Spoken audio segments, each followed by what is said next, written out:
Have you ever considered the sheer size of the invisible shadow government? This document completely shifts the perspective on the U.S. intelligence apparatus. Welcome to Strategic Labs. Like and subscribe for more strategic insights. Today, we're diving deep into an incredibly sharp analytical dissection of our source material. We're going to look at exactly how a fragmented, wartime operation literally morphed into a permanent, globally integrated shadow government. Este video está basado en el libro Shadow Intelligence Series, United States, the CIA, NSA, and the Hidden System That Shapes Power, Influence, and Global Strategy de Edward H. Whitmore y que se puede adquirir en Amazon. Detalles en la descripción del video. Okay, here's our strategic blueprint for today's explainer. 1. The black budget explosion. 2. Mission creep chaos. 3. The global digital panopticon. And 4. The reality of the shadow ecosystem today. Let's get right into it. Section 1. The black budget explosion.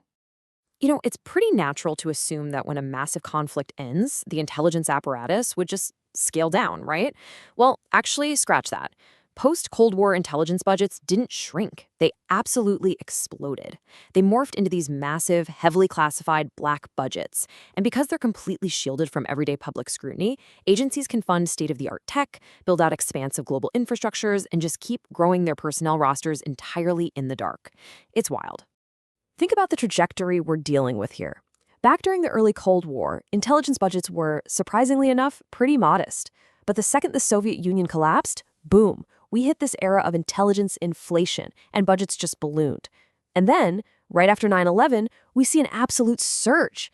It's a staggering upward climb, and it's driven by this constant, relentless recalibration against new, ever-evolving global threats. So this brings us to a really vital strategic concept: intelligence inflation. Basically, it's this paradoxical, unstoppable growth of intelligence agencies and their budgets, even when their main adversaries completely collapse. I mean, the fall of the Soviet Union didn't end the spy game. It just triggered a self-perpetuating cycle of bureaucratic expansion. Agencies started justifying their massive funding by pointing to new tech revolutions and diffuse non-state actors.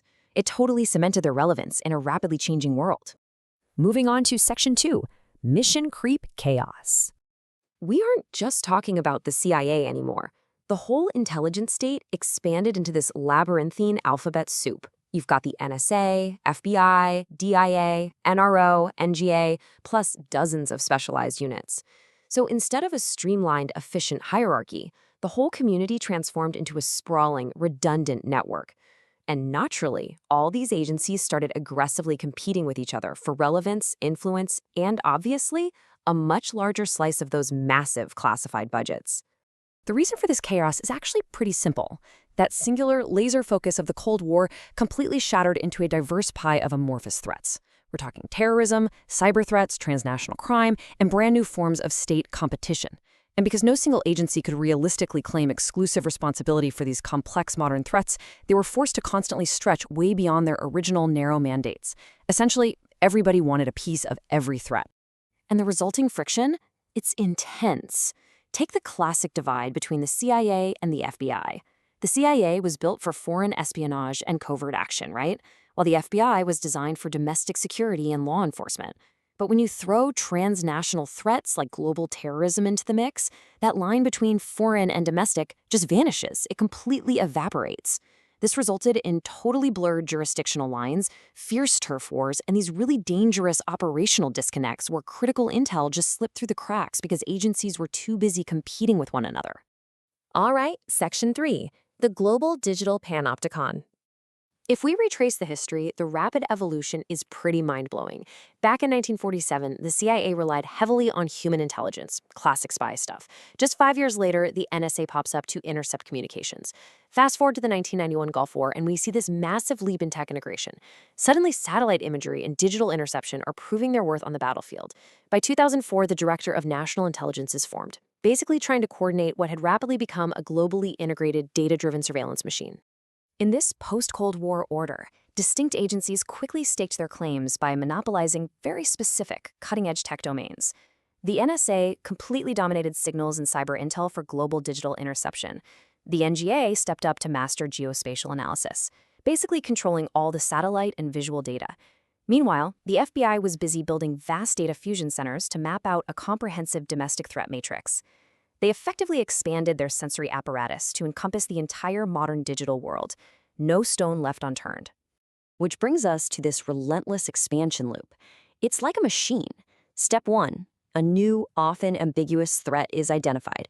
Step 2, budgets surge and mandates expand to address the immediate crisis.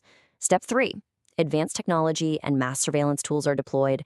And finally, step 4, the crisis fades, but the permanent bureaucracy hardens.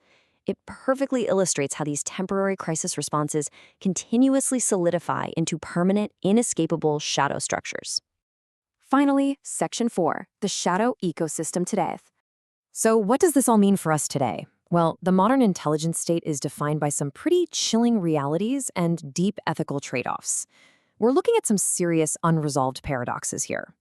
First, redundancy versus security. Does having an overlapping labyrinth of agencies actually make us safer, or just slower and more confused?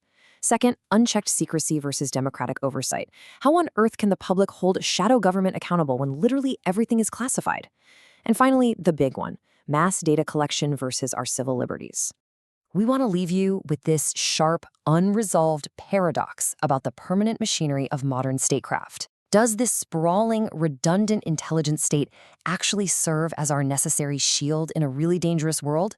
Or has it become an unchecked shadow government that's entirely defining its own limits? It's something we really need to think about. This is just a preview. For the full deep dive, check out our long-form podcast on the channel. See you in the next one.